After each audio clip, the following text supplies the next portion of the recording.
whenever we inevitably get this Netflix or HBO documentary on what's going on with Michigan, it better be like a 10-part series like The Last Dance was with the MJ doc, and it better be just like all-inclusive, in-depth. I can't wait for it. Let me know what the title of that's going to be whenever y'all get in here in the live chat in the comment section. Hey, welcome into the Hard Count. There is a ton going on across the college football landscape. We're glad to have you in here at the People's College Football Show. It is Wednesday, November 8th, 2023, the last one on the face of this planet.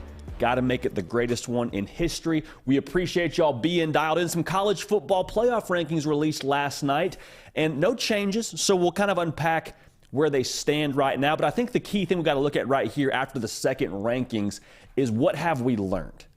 What can we tell from what the committee is doing in terms of how they're ranking these teams? What can we take away? I have one big takeaway when it comes to those learnings as far as these second rankings are concerned with the committee. Also, I put out the call to action on Twitter or the X app, whatever we're calling it these days. I put a post on there and said, what are your most intriguing college football playoff hypotheticals? We do a live chat at the end of this show. And whenever we get to that at the end of this show, it is usually just jam-packed with, well, what if this team loses 2 games and there's a one-loss champ in this conference? And finally, I was like, okay, it's a supply and demand kind of show. We don't call ourselves the People's College Football Show and not include what the people want to see. So the people want to talk some scenarios. We got 3 of them. We were putting this together before the show. Things got weird. I'll just say things got weird. They're not predictions, but they are kind of taking into account some of the scenarios that y'all want to talk about and kind of what we think on those. Also, USC. They have now fired Alex Grinch. This is the first time we've gotten a chance to talk about that together in a live format. Got some thoughts on USC. Got some thoughts on where things are headed under Lincoln Riley. Because I don't know that the firing of Alex Grinch just solves all your problems as they move to the Big Ten next year. So where to now for USC is kind of the key question. We'll also talk, obviously, about what's going on with Michigan as that soap opera, that Netflix doc in the making, continues to provide just tremendous entertainment value. It feels like every single time you refresh your timeline on whatever social media app you're on. Got to say it at the top of every show, got to hit the reset button. Tons going on. You're in the middle of your week. It's Wednesday. I mean, hey, we're halfway through the week, baby. College football Saturday, right there on the horizon. You're going to get to it when it gets here. Let's enjoy today, though. Let's enjoy today. Attitude determines altitude. Let's attack today like we do every single week, every single Wednesday on this show. Whatever you got going right now, hit the pause button on it. We're going to get to that when it gets here as well. But for this next hour or so, whether you're in the car listening to us via podcast, whether you're watching right now live at your job or you're studying, however you're digesting this content, 1, we're glad to have you here. 2, kick them up. Enjoy this. We're going to have a great Wednesday and it starts right now on the Hard Count. So what is going on with Michigan? It feels like you could just refresh your feed every single time on any social media platform, and there would be a new story as it pertains to the Wolverines and Jim Harbaugh. Pete Thamel from ESPN, who is pretty much like the equivalent of Adam Schefter or Woj for college football, what he is to those platforms, Pete Thamel is to college football. He put out a tweet that said the Big Ten expects a response from Michigan on notice of discipline by the end of today. So if you're watching this after Wednesday, there might be more developments on this, and we'll have those obviously on this channel. He also said, don't expect a ruling from the Big Ten on Wednesday as they're expected to take time to absorb Michigan's response. So what does that mean for us as the college football public? Hey, just sit tight. We're getting closer. Nothing really. Sit tight. Hang with it. There's more coming down the pipe here pretty soon, but things are moving. Now, the most interesting development in this whole saga to this point is a story that came out, and The Athletic has a great piece on it. Staffers from Ohio State, Purdue, and Rutgers have all allegedly shared signs or shared what they have determined when it comes to Michigan signs. Basically, they all kind of tried to get the signs from Michigan of what they do on their sideline, shared them together, and have submitted this to Michigan. So the way that this came about was a staffer that I believe was formerly at Purdue. He's no longer in college football, had some friends on Michigan staff, and he said, hey, I kind of just want to make sure y'all have this. People were sharing your signs actually as well. But the thing that I was confused by was like, okay, you shared signs, coaches share film. Okay, you looked at their sideline. You didn't send anybody to a game, so you weren't necessarily like going to the degree that Connor Stallions went. So where do we stand here? And so naturally, I hit up Andy Staples. I said, Andy, you are one of the greatest covering college football. Is this actually against the rules? He said there's no rule against what they're doing, but it does more or less go against like the general sportsmanship policy within the Big Ten of, hey, let's all get together to try and take down this one team. So in that way, yeah, it does feel a little bit funny, but I think there's a couple of different sides to this that we have to unpack when it comes to this whole development with these Big Ten schools. I don't know if colluding is the right word, but getting together to get Michigan signs and to try and take them down, essentially. One, like Michigan is still in the wrong here. Michigan is still in the wrong here because what happened here, in my mind, is the equivalent of students getting together and sharing study guides, where Michigan was still looking over at the answers to the test.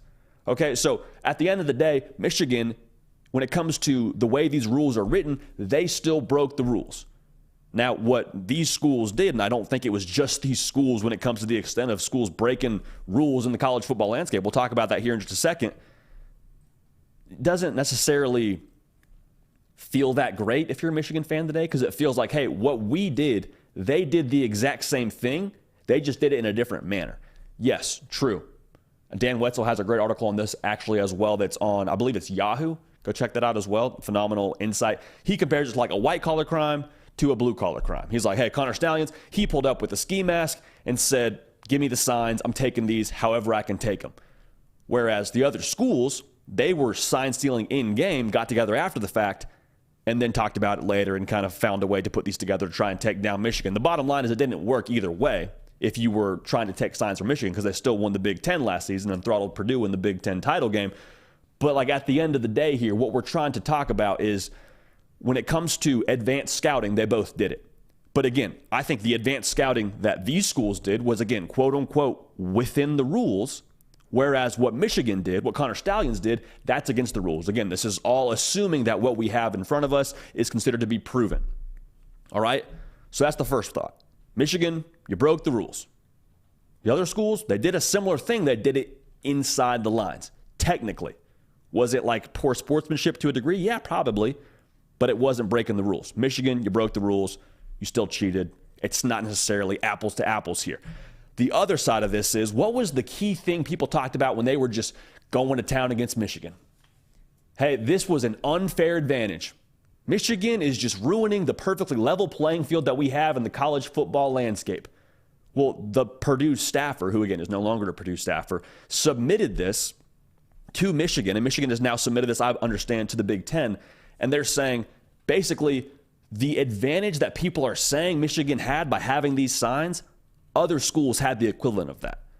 So to say that somehow we had this perfectly even landscape that Michigan ruined, I think that's a pretty difficult one to hold up with here, because I think at the end of the day, like, everybody agrees that what Michigan did was against the rules. It was cheating. Where we differ is the punishment and the impact of what Michigan did from a cheating standpoint that it had on their success. Like Paul Feinbaum, as of this morning, I believe, came out and said that he thinks that Jim Harbaugh should be suspended indefinitely.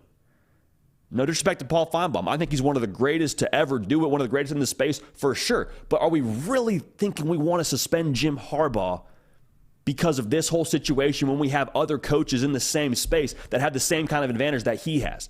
Like, the thought that Michigan now is Michigan and they're the back-to-back Big Ten champs because of the sign-stealing stuff is just irresponsible. Because we're not looking at the fact that they have a bunch of NFL draft picks on their roster. And this Athletic article said the exact same thing.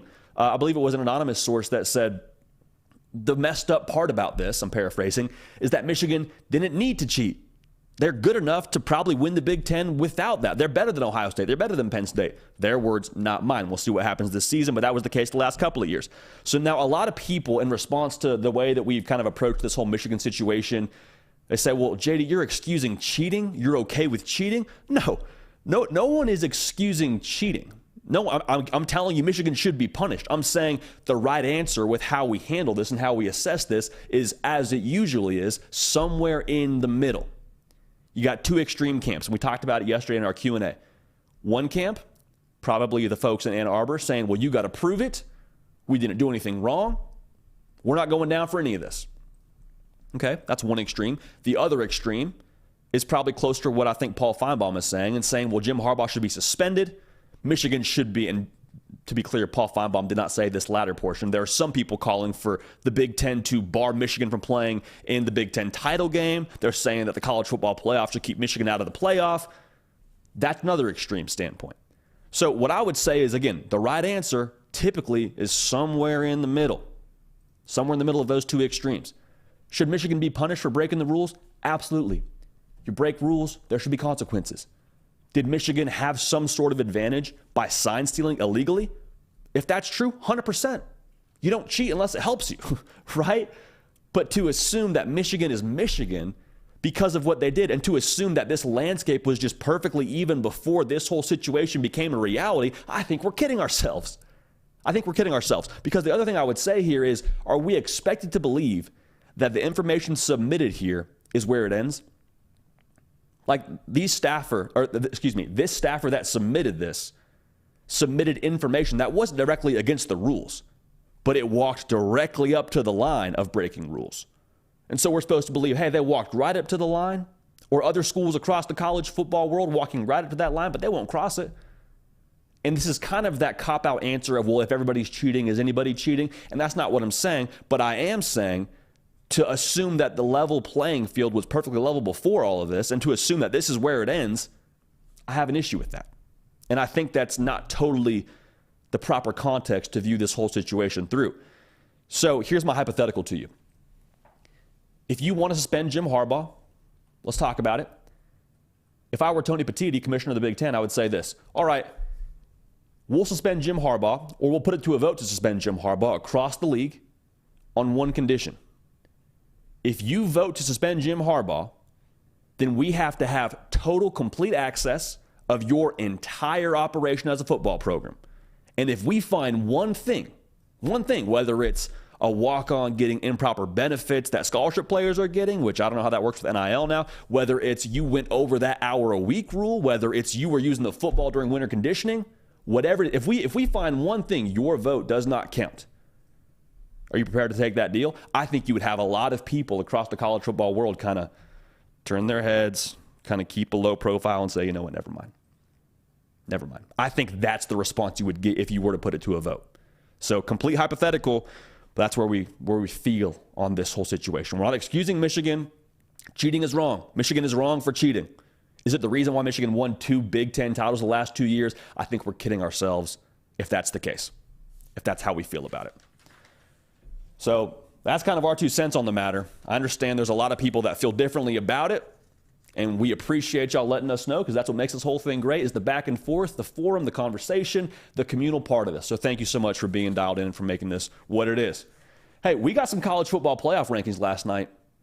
Got the second edition of the college football playoff rankings, and I think what we need to start looking at here is, yes, it's week 2. Yes, it's going to kind of play itself out, and we understand that. But what I'm curious about here is, what can we learn from these rankings?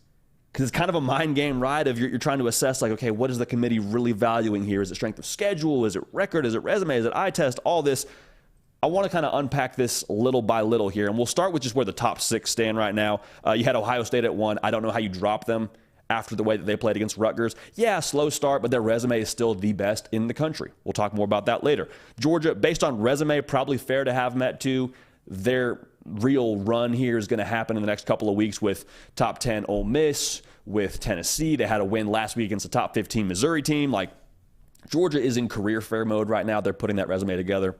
I'm fine with them at 2. Michigan at number 3. They were ranked 3 the week before because of dominance. They were dominant yet again against Purdue. Season starts now for Michigan. If they go undefeated and run the table, they should be in the college football playoff. Plain and simple. Same thing with Florida State. They're at number 4. Luxury is the number to the right of their logo is much more important than the number to the left right now.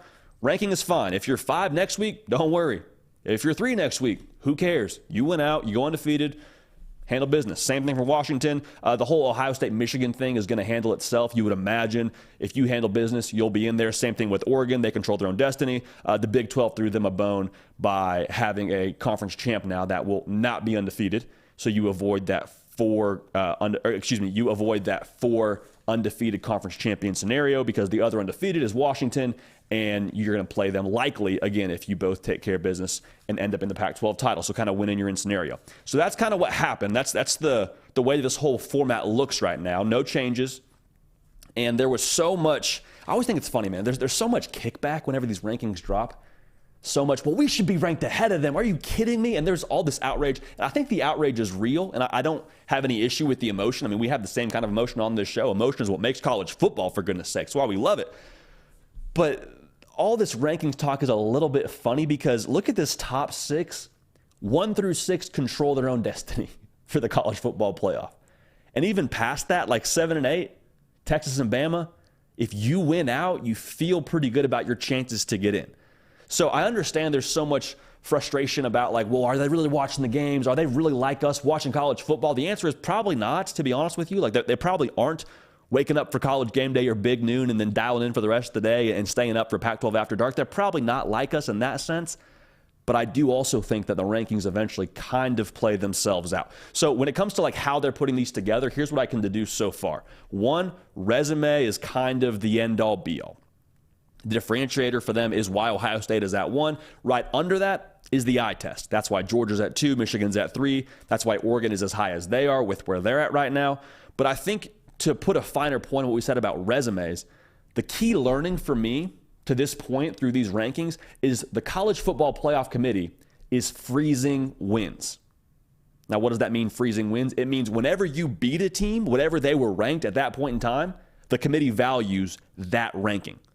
Florida State, perfect example. When they beat top 5 LSU, the committee saw that as a top 5 win. Now, LSU has dropped now to a top 15 team, or a top 20 team, rather, with them being number 19 at this point in time. They're not giving them credit for beating a number 19 LSU. They're giving them credit for being a top 5 LSU. And the reason why I know that is if they didn't freeze the resumes, I think you would flip-flop Washington and Florida State.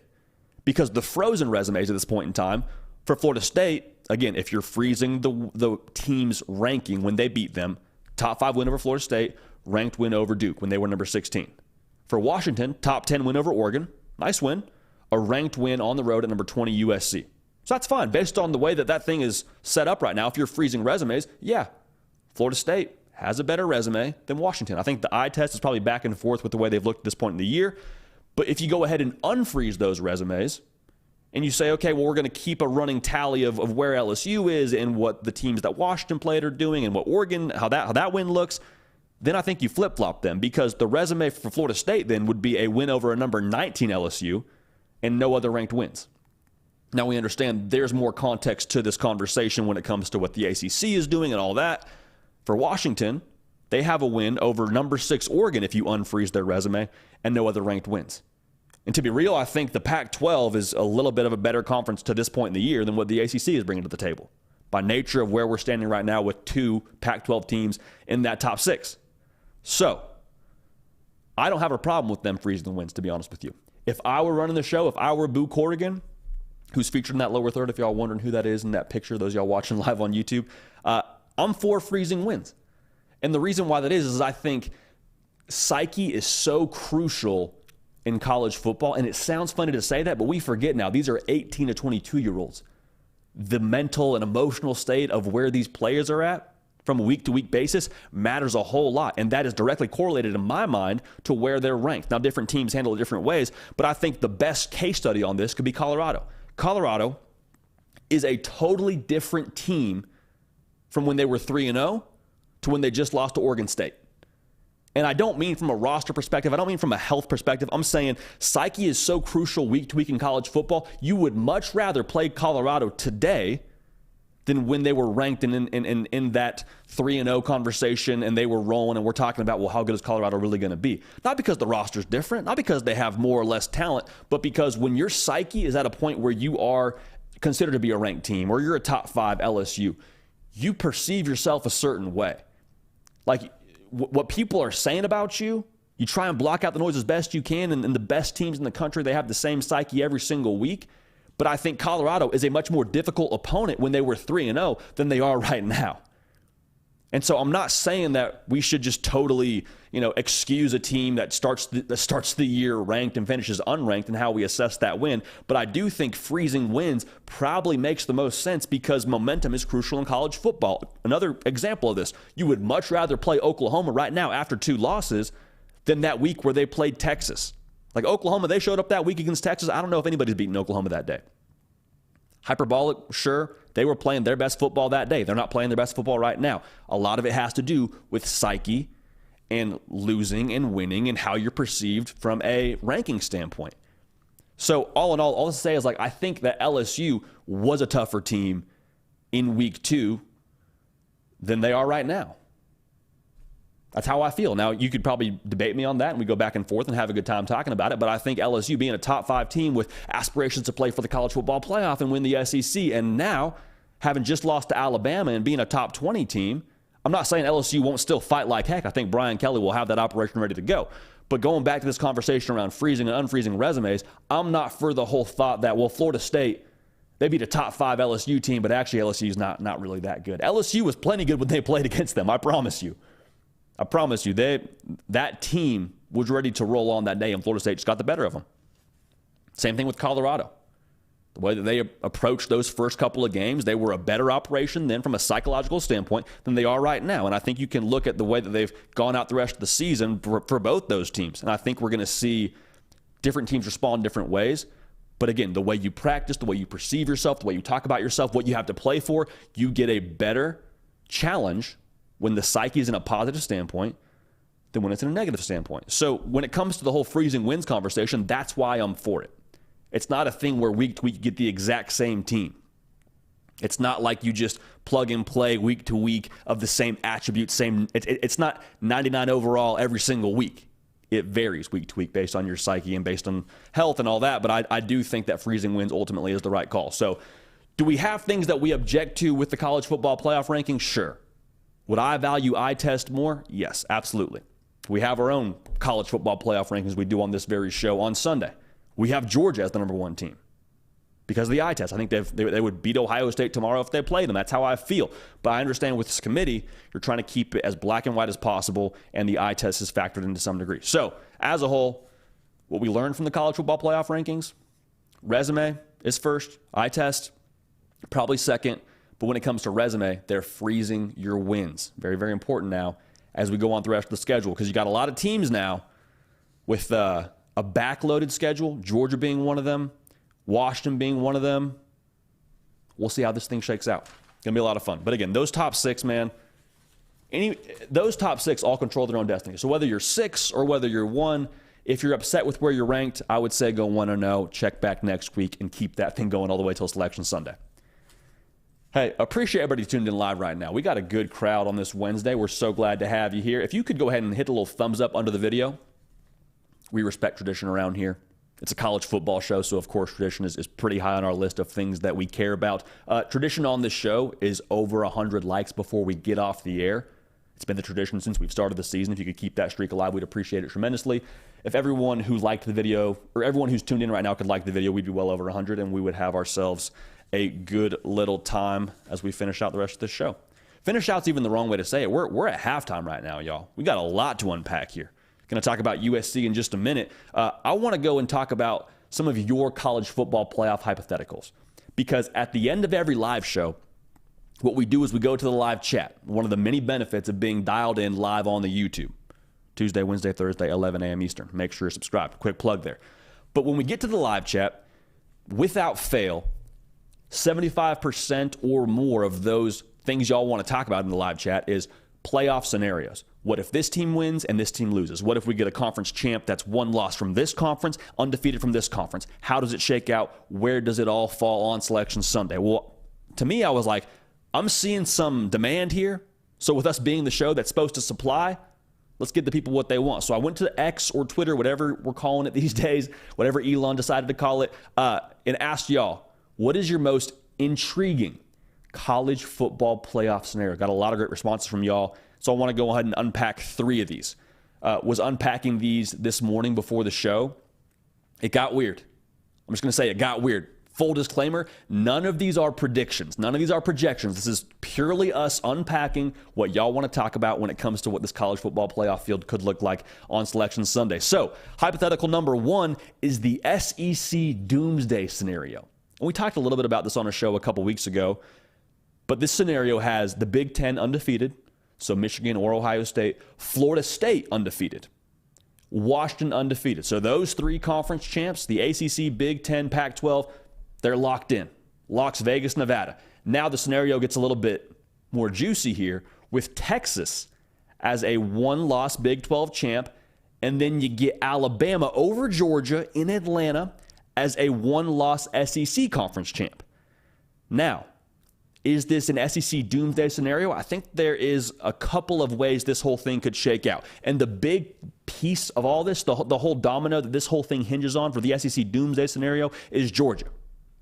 Because for Georgia, if Alabama beats number 2 Georgia, like Georgia shows up to Atlanta undefeated, they handle business against Ole Miss and they handle business against Tennessee, and they get to Atlanta undefeated. Let's say, for the sake of this conversation, they're still number 2. Maybe they get up to number 1, and that would hold with how we feel about this. Let's say they're number 2. Alabama's resume at that point in time would be 4 top 20 wins if you freeze them, which again, I think the committee does. And one of those top 20 wins being a number 2 win over Georgia. Now, Texas's resume would be 2 top 20 wins, 4 ranked wins. Right or wrong, I think Alabama gets the nod. And I just know the comment section on this video will be livid. We heard from y'all via the socials when we put Alabama ahead of Texas in our own top 10 by nature of how they're playing right now. Another conversation for another time. But I think the head-to-head, obviously, you have to talk about it. The concerning thing, though, if it's week 2 and Alabama just takes down the number 2 team in the country that's undefeated, back-to-back national champs in Georgia, I think they would have a very, very difficult time keeping Alabama out. And for Texas, based on that resume, it's not their fault, but the way the Big 12 has shaped up to this point, I don't think there's enough boosting them forward in the way they finished this season to be able to put them over the top there and get in over Alabama with that kind of scenario. So in that scenario, I think Alabama does find their way in, again, beating a number 2 Georgia. Now, here's scenario 2, going back to Georgia. If they go to Atlanta with 1 loss, so let's assume they lose to Ole Miss. That would be the best loss they could get, quote-unquote, best loss. We hate that word, but it's reality. I'm going to go ahead and say that they drop somewhere outside the top 5. So let's say you got Georgia sitting there at number 6. They go to Atlanta. They're 1 loss. Alabama beats them. At that point in time, the resumes are the same, but I think the bat is a little bit less corked for Alabama at that point in time. And you say, okay, well, they beat a number 6 Georgia. It's an impressive win. You're SEC champions. You're a 1-loss conference champ. But Texas, I think that point you look more towards the head-to-head. You don't have this shiny object in your face if you're the committee saying, hey, look, they just beat number 2 Georgia, undefeated. You're really going to leave them out? At that point, you say, oh, well, it's a good win. But the head-to-head, Texas did beat Bama by double digits in Tuscaloosa.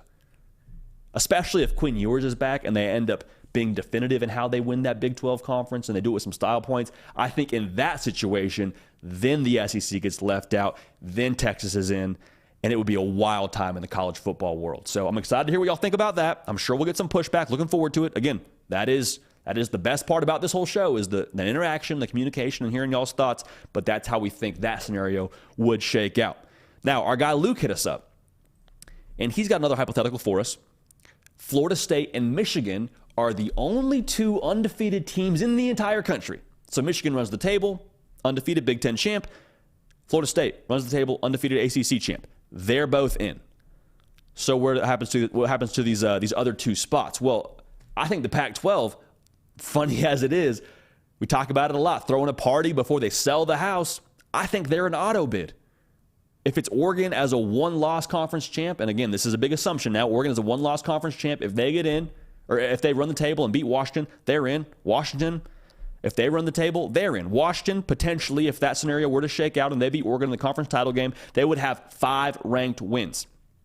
Oregon, in that scenario, would have 4 ranked wins with the vengeance of their 1 loss over Washington. So that's pretty specific to the Pac-12. The bottom line is to keep it all neat and tidy for this scenario. I think the Pac-12 is in. So you got the Big Ten taken care of, the ACC taken care of, and the Pac-12 taken care of. So we kind of find ourselves in that same scenario as last time. What happens with the SEC and the Big 12? Now, I think this still hinges on Georgia. Georgia's 1 loss now would matter. Because in the scenario now, the only 2 undefeated teams are Michigan and Florida State. So Georgia has to lose at some point in this whole operation. Let's assume that Georgia is a 1-loss conference champ. Top 10 Ole Miss, top 15 Tennessee, but they still beat let's say at this point in time, it's a top 5, top 6 Alabama. going back to the eye test, I think Georgia would get the nod in this situation over Texas and over Alabama. Because to be real now, we all say that we try and eliminate the eye test and we all try and keep, last season out of it. But like for real, is Georgia not going to get the bump if they're a one-loss conference champ? Are we really leaving the team out of it if they lose to a top 15 or top 10 team, especially if it's top 15 at Tennessee or a top 10 team at the crib against Ole Miss? Like those are both, I hate to say good loss, but those aren't inappropriate losses. Those aren't kick them out of the playoff kind of losses. I think the brand power probably plays a factor here. And I think Kirby Smart would get in over that group of three there with Alabama, Texas, and Georgia being that conference champ. So obviously they bump Alabama out. Now, if it's not Georgia and Georgia somehow stumbles and they're not the conference champ, then we go back to that scenario we just talked about between Bama and Texas and Georgia's loss. But at the end of the day, with that scenario, I think the Pac-12's in, and I think Georgia as a one-loss conference champ, unless they somehow lose to Georgia Tech along the way, I think they find their way in. A lot of great hypotheticals here. So this is definitely like the most wild one. This is like the Friday night kind of hypothetical where things just get a little bit crazy, a little bit weird. Hypothetical number 3 is from our man Hayden. And he says he has Oregon or Washington, I believe, actually winning the national title, so I don't want to go that deeply down the rabbit hole where they play for the national title. I love the thought of it, though. I like where your head is at. That'd be awesome. It'd be a tremendous storyline. But his hypothetical is that Oregon and Washington just both make the college football playoff. Let's start there, and let's kind of have that be the talking point for this. This is possible. This is very possible. This is not a prediction, but this is possible. It would take a lot of things that feel impossible, but it's possible. The bottom line here, when it comes to the Pac-12, Oregon would have to be your one-loss conference champ. If Oregon loses 2 games, they're not in. So they got to beat Washington in the conference championship, and let's just say it has to be close again. Let's have it be another 3-point victory, so the overall is like the series together, if you took both scores, is tied. So let's say they win by 3, and it's, 75-75 across the series the last 2 games. All right? So there's that. That has to happen. If that doesn't happen, this whole situation falls apart. Let's assume for the sake of this conversation, too, that the ACC does us some favors and they keep their side of this whole thing nice and neat and tidy. Florida State runs the table. They're undefeated. Now we get to the SEC and the Big Ten. You say, JD, how in the world is one of them getting left out? Much less, how would this happen? How would this happen? Well, this week will be a very, very big part of this, to be real. Because if Tennessee loses to Missouri, Georgia will clinch the East. Now, Georgia still plays Tennessee, but if Tennessee loses in that 3:30 spot, the East is won. It's Georgia's. So if Tennessee drops that game, and then Georgia goes on to play that night, and they lose to Ole Miss, well, they got 1 loss. And then let's say that Tennessee, you go to Neyland Stadium, it's not an easy place to play, and they catch Georgia slipping, and Georgia loses another game. So remember, Georgia's already clinched the East. They're going to Atlanta, but they got 2 losses. So they stumble into Atlanta with 2 losses, and they take down, let's say, Alabama. Well, at that point, you have a 2-loss conference champ, Georgia. I'm just saying, let that sit in. That would be a wild conversation. That would be an awkward scenario. You'd have a 2-loss SEC champ. And the runner-up is also a 2-loss SEC team. So no one's getting in by where I'm sitting by nature of how that whole situation is set up, by nature also of what history tells us about the college football playoff. No 2-loss team has ever made it in. Could it happen? Georgia would be a pretty good candidate, you would think. But that would be, in my mind, something that would keep them out. So that's one thing that would have to happen. Now here's the other, and this is where it gets real wild. So stick with me here. This is where it gets wild. The Big Ten would have to have Michigan, Penn State, and Ohio State just beat up on each other, and they all have 1 loss. So Michigan loses to Penn State this weekend. Michigan rallies the troops, gets to Ann Arbor. You take down Ohio State, and one of those 3 ends up in Indy. Okay? Then you play the Big Ten West, and the Big Ten West just says, you know what? Much like the Pac-12, it's our last time. One time for the one time, boys. Let's do this thing right. Let's end this divisions in the Big Ten. Let's do it right. And they somehow find a way. Iowa just says game blouses, David slaying Goliath kind of fashion. They take down whoever it is of those 3. And the Big Ten champ is not one of those 1-loss teams. So it's a multiple-loss Big Ten champion. Well, you say, okay, well, JD, probably one of those Big Ten teams that didn't play for the conference title gets in, right? Yeah, probably so, actually. But are they both getting in? Is a one-loss Ohio State and a one-loss Penn State who didn't even play for the conference title, are they both going to find their way in? I mean, pick or choose one of those two. I guess you probably take Ohio State in that situation by nature of the head-to-head. I don't think you put two one-loss non-conference champs from the same side of the division. They didn't play for the division, or they didn't play for the conference, into the college football playoff. So in that scenario, you have a one-loss non-Big Ten champ. You have no SEC. You have two Pac-12 teams, and you have the ACC. Last thing you have to have here is the Big 12. Big 12's got to take care of it here. And if you're rooting for the scenario, you're rooting for Oklahoma State. Oklahoma State, now, if they run the table, I believe they end up in Jerry World, and they could very easily end up playing Texas if they run the table. So, let's say for the sake of this conversation, to keep this whole situation intact, Oklahoma State, they show up to Jerry World, they take down Texas, two-loss Big 12 champ.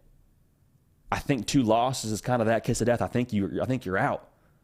So again, in that field, you would have Florida State, Oregon, Washington, and then someone from the Big Ten that's one loss of Ohio State, Michigan, or Penn State, whoever doesn't lose in the conference title game. I told y'all it'd be weird. This is a weird scenario. I'm not predicting it, but if you're asking for how it could happen, you're asking for intriguing scenarios, y'all delivered in full force. And again, this made my head hurt a little bit. This was a wild thing to unpack, but those hypotheticals are very much so on the table. And we love college football for it. We appreciate y'all being dialed in and getting those scenarios over to me. So that tweet is still up. That X post is still up, whatever you want to talk about it. Let me know your scenarios over there as well. Want to keep doing that here in future shows. So that's a lot of fun. Now, I'll say this too, and it's not, we're not fans of it here, but this time next year, we're talking about scenarios for that 13th spot. You know, who's going to be the 12th team in? Is it 14 finding their way into the 11th spot? Like, it'll be fun. It'll be a lot less fun than that whole conversation, but I'm just saying, let's enjoy it while it's here. Hey, if everyone who's tuned in live right now could not just like the video, but also make sure you're subscribed to the channel, we'd appreciate that tremendously. Our numbers show that right around, I believe it's 90% of our audience is not subscribed.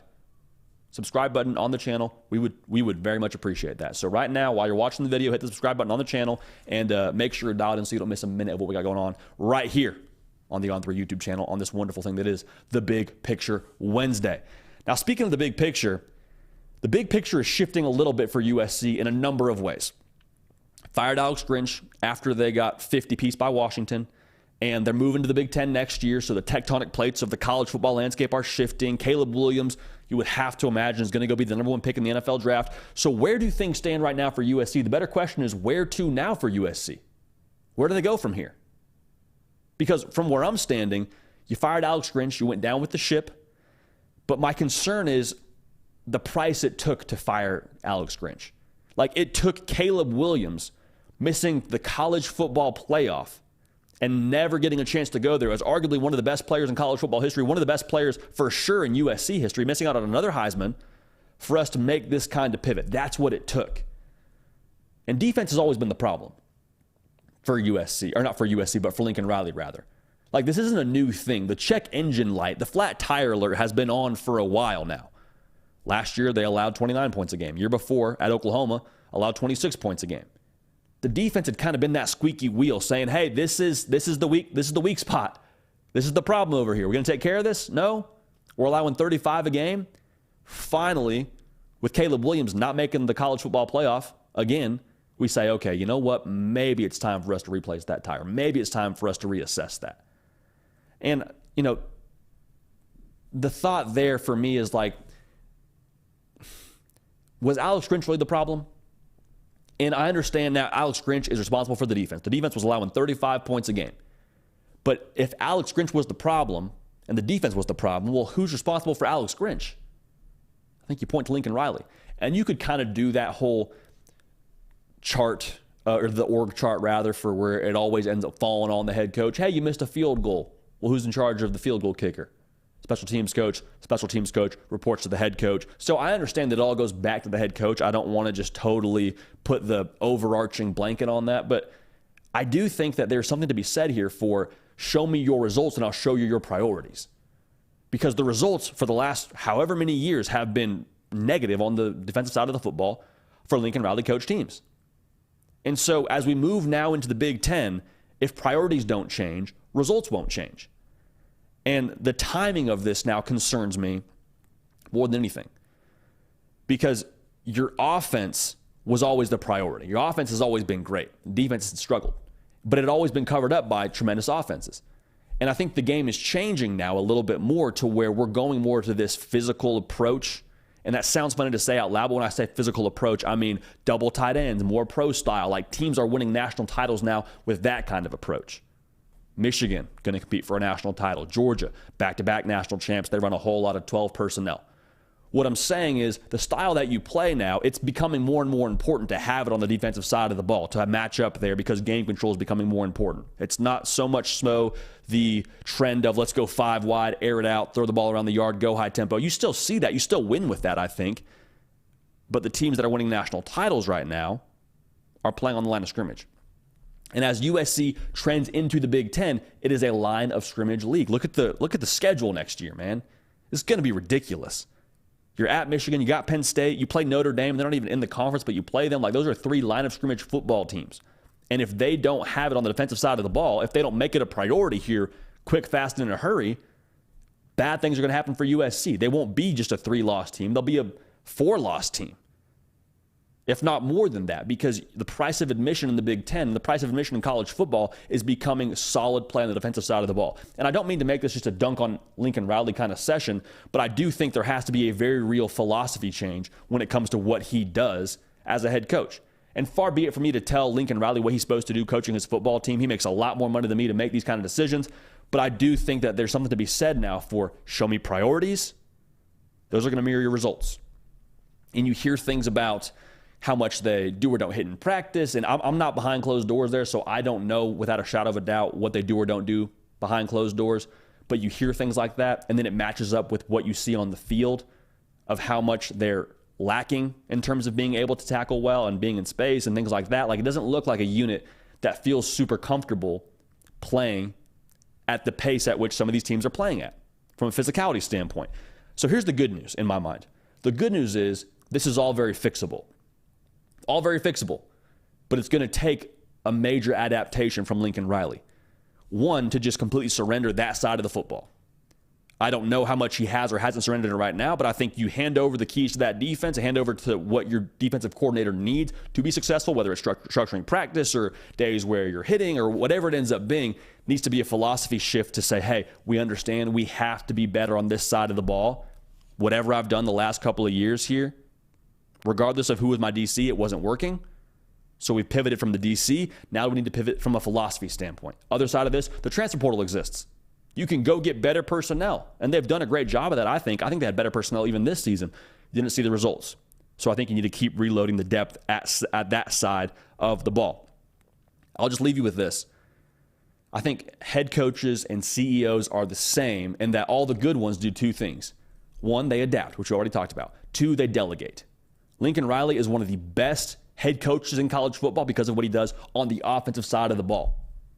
He can take that next step if he allows his team to evolve with how he hires this next DC and how his philosophy evolves with hiring that next DC. So again, I don't want to overstep here and say that I know exactly how Lincoln Riley's running his practice or how they're hitting or whatever it ends up being. But again, you look at results, that matches up with priorities to me from where I'm sitting. So I wish nothing but the best for USC.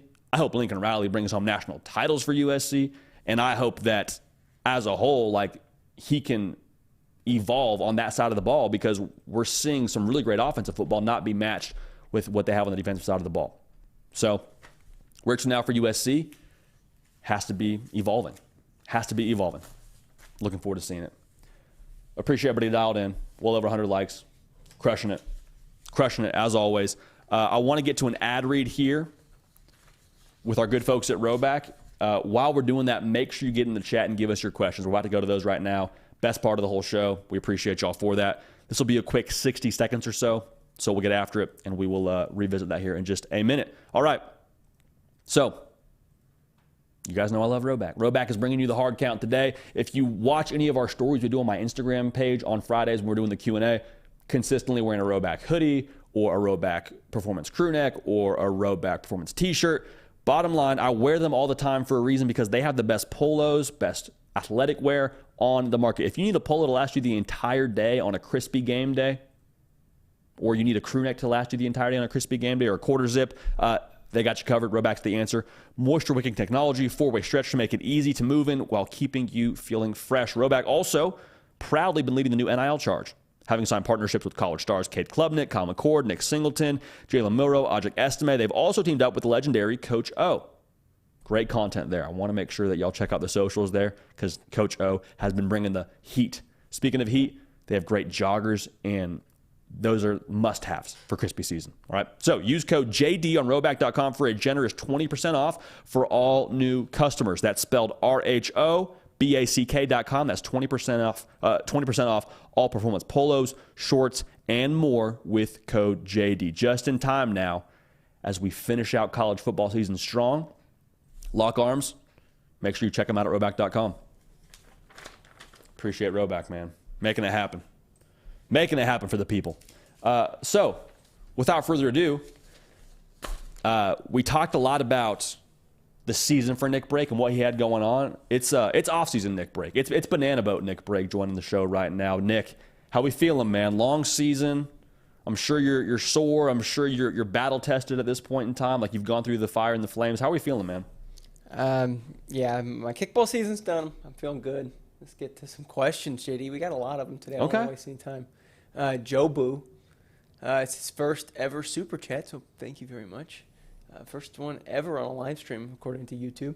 Is it possible that Stallions was a Buckeye plant? That would have to be like a lifetime undercover, like The Departed. Because what did he do? That manifesto when he was 16 years old? So I'll say this too. Yeah, there's that part of it. I'll say this. I have a close friend of mine that knew Connor Stallions personally. I won't reveal how. But he said when he knew Connor Stallions, and this is back before it would even have been possible for him to be a plant, and he said dude was just dialed into Michigan football year-round. Like every single weekend, regardless of what was going on, he was going to Ann Arbor, Michigan to go and watch Michigan football and to just like be a part of the operation there. And I say be a part of the operation there, not from a coaching staff standpoint, from just like a take-it-in standpoint, being at a Michigan game. So dude's a lifer. Like if he is a Buckeye plant, hats off to everybody in Columbus because you turned the absolute most diehard Maize and Blue fan in the world into a plant for you. So I would say that is very unlikely. But with how weird this story is, that would make the next storyline like that much more entertaining. That'd be a lifetime undercover, like I said. It's like DiCaprio and The Departed, man. That's a tough life. Never saw Departed. Is it good? I love fantastic. DiCaprio. It's fantastic. Lava's World. JD, what are your thoughts on Louisville and potentially them playing Florida State in the ACC championship? Yeah, I mean, they're on a crash course right now with Florida State, and we put out a snippet on the socials the other day. They're the quietest party crasher in the country. Like, if you're freezing their wins, they have, I believe it is a ranked win over, I think it's Duke. Yes, ranked win over Duke, and then a top 10 win against Notre Dame. If they have another top 4 win, top 5 win over Florida State whenever they play them in the ACC title game, they're going to be in the college football playoff. From where I'm standing, I think Louisville all but controls their own destiny. I say all but controls because I don't want to speak too authoritatively on that because I would have to double check exactly how the rest of the landscape would shake out. But like Louisville's right there. They're outside the top 10. I believe they're 11 as of last night. You got to keep an eye on them. Louisville, Jack Harlow, and the boys could make a push for the college football playoff, and it would be the quietest push we've seen throughout the duration of the playoff era, in my mind. JD, this is a point that my co-producer Trey's was kind of talking about yesterday. I hadn't thought about it until then. Matthew says, JD, do you think Oregon scores higher on the eye test than Bama or Texas? They say, I think it's hard to argue that Oregon has a better resume than Bama or Texas, given that the Ducks' best wins are against Utah and Colorado. But obviously, like you said, the fixed timeline with when you beat a team, that's a good point you made. That's how it feels with me, because they beat Colorado when I think they were top 20. Maybe even top 15 at that point in time. I have to double check. But they were it was a ranked Colorado team that they just throttled. And so I think that helped their resume. Now, I would say this too, like when it comes to Texas and Alabama and where they stand right now, like, yeah, the resume in terms of what they've done to this point is probably a touch more impressive when you look at the numbers next to the name. I think Oregon, with their statement win over Utah, the eye test is what separated them to this point. Like, I think everybody saw in a very public and national sense them go to Salt Lake City. College Game Day was there, and they just ran it up on those boys. And I think that did a lot for them from an eye test standpoint. So I think the eye test is what's separating them right now. Resume, I mean, people are right to say that Texas and Alabama probably have a good case to be made against their resume. So that's kind of where it is right now, I think.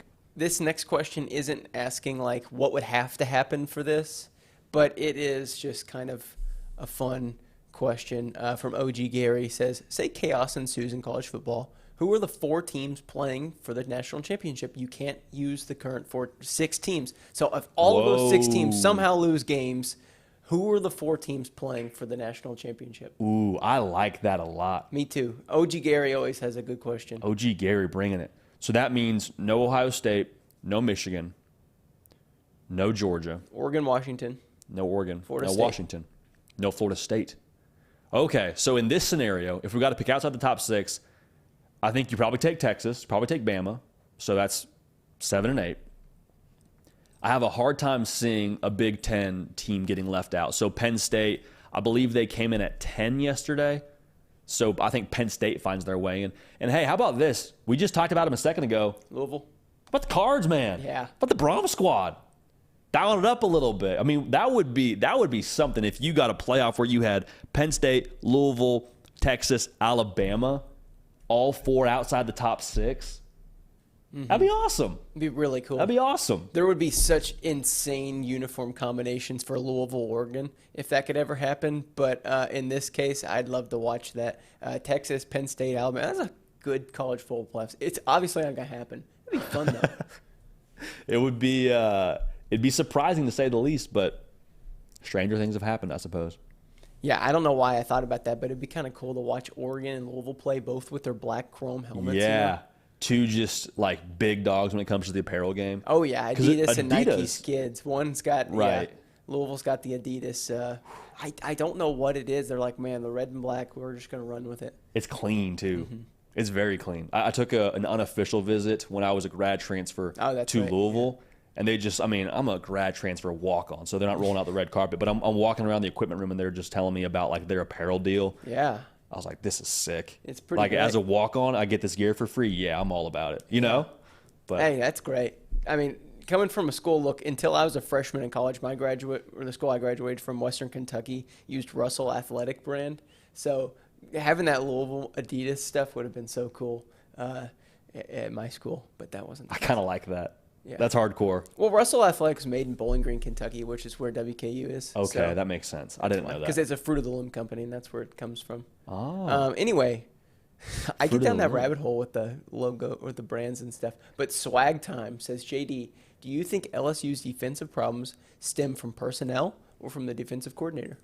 I think it's personnel. As we saw Matt House he was awesome last year. It was really what carried LSU in a lot of different games, Arkansas being one of them. They got some great personnel with Mason Smith and Harold Perkins. To me, it really does fall on what they don't have on the back end. Like we knew going into the year, LSU was trying to portal in a secondary and trying to make up for the guys they lost back there. And so you swung, you missed, didn't necessarily have the guys you thought you were going to have on the back end, and it kind of is what it is. And you're seeing what happens when you don't have a complete defense by nature of what LSU has right now. I mean, Florida State's a great example with that game. I mean, Florida State just diced them up with Johnny Wilson and Keon Coleman, and like that was how they ended up winning that game. I think a version of that happened against Alabama, not to the same degree because Jalen Milroe was just going bonkers in that game, and he was the difference maker with how he ran the ball. But because of how LSU had to play defensively with giving them so much space, because I think they were worried about getting beat deep because they didn't have that secondary there that they wanted to have before the year started, I think that has changed what LSU's been able to do. So the offense has gone, 2-3 steps ahead of what we thought they were going to be even before the season. But yeah, when it all comes down to why they haven't been successful defensively, I don't think it's on Matt House. I think it's on the Jimmies and the Joes there. Good point, JD. This next question, I'm just going to have to find it again. I did see a comment that was like, it was from Surfer Boys, like, man, I wish Kirby would let the Georgia Bulldogs wear the all-white helmet and uniform. That'd be pretty awesome. I've seen those on recruiting pictures. Yeah, me too. That would be sick. Yeah, that'd be really great. But this next question, this is interesting. Doig Jones, I don't know if it's supposed to be Doug, but it's with a Y, says, does any two-loss teams have a chance of making the college football playoff? Who would it be, JD?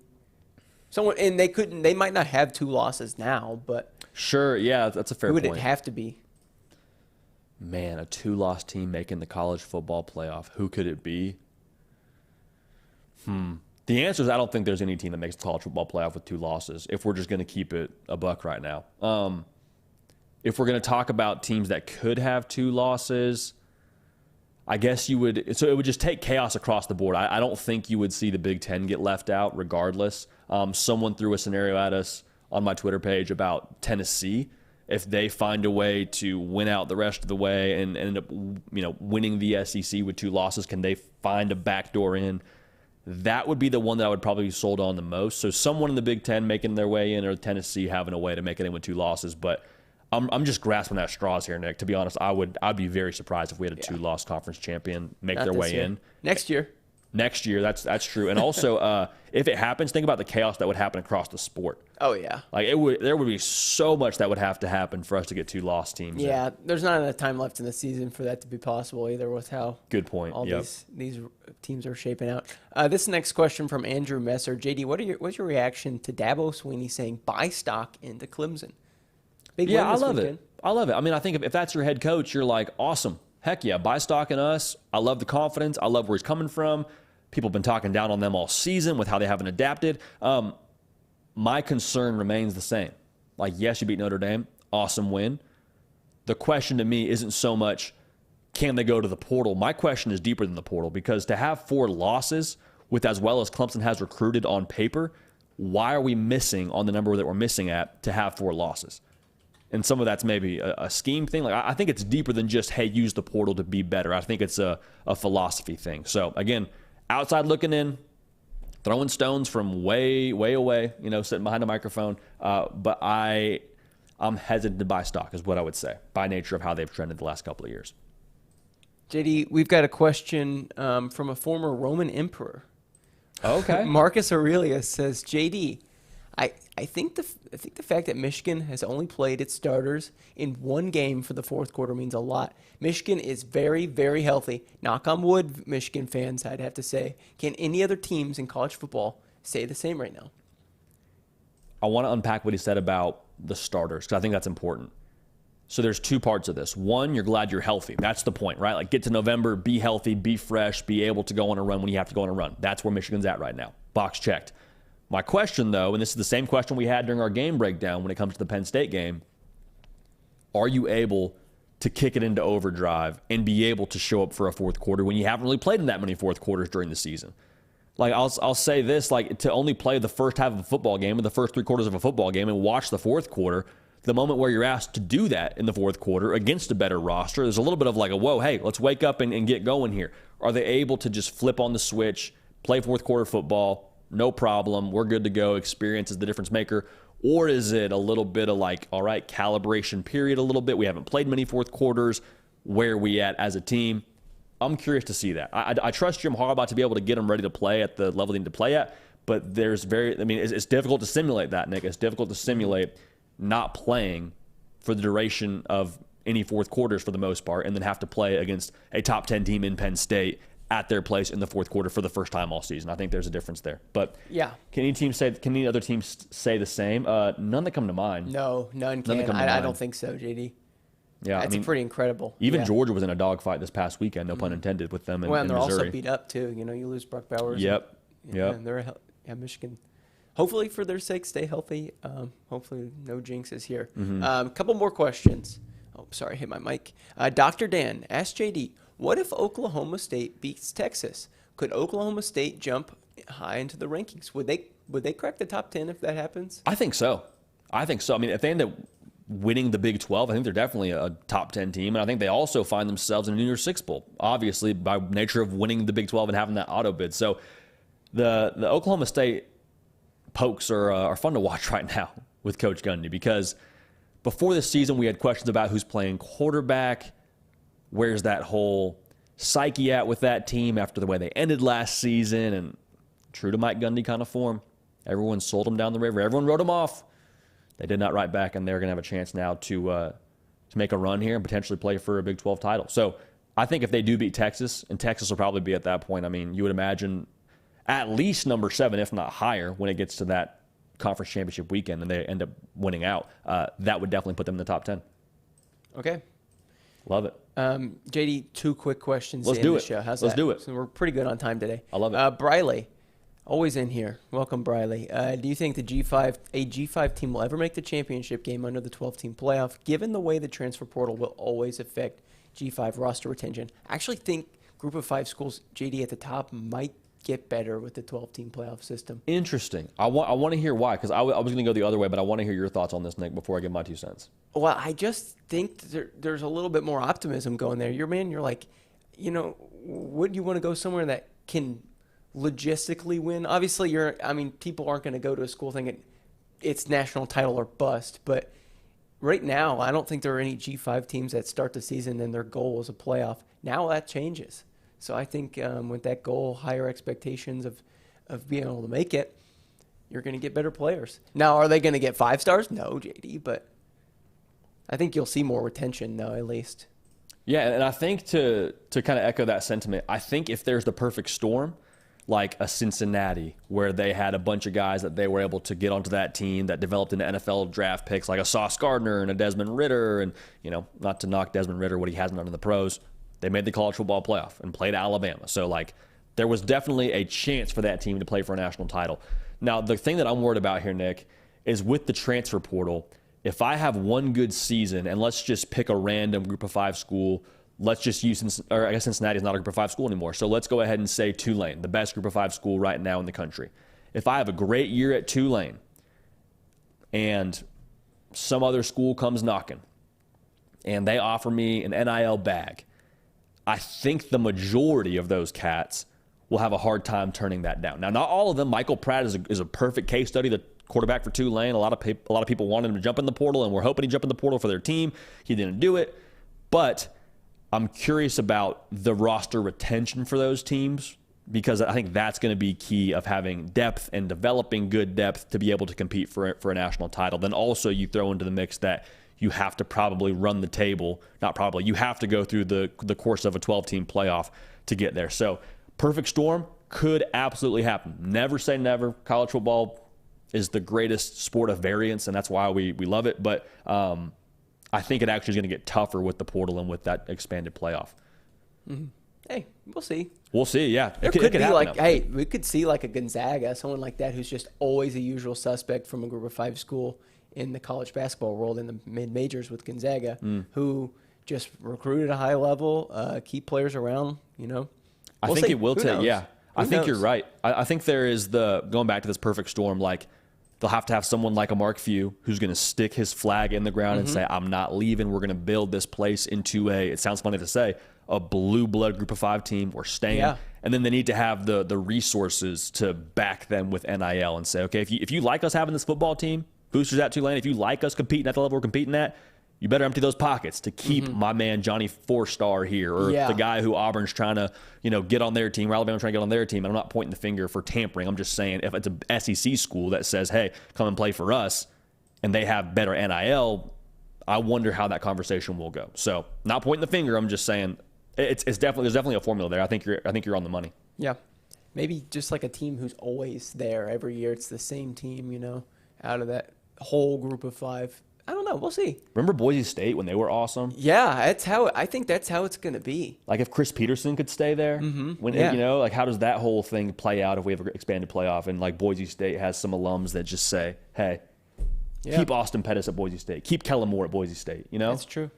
Yeah, good point.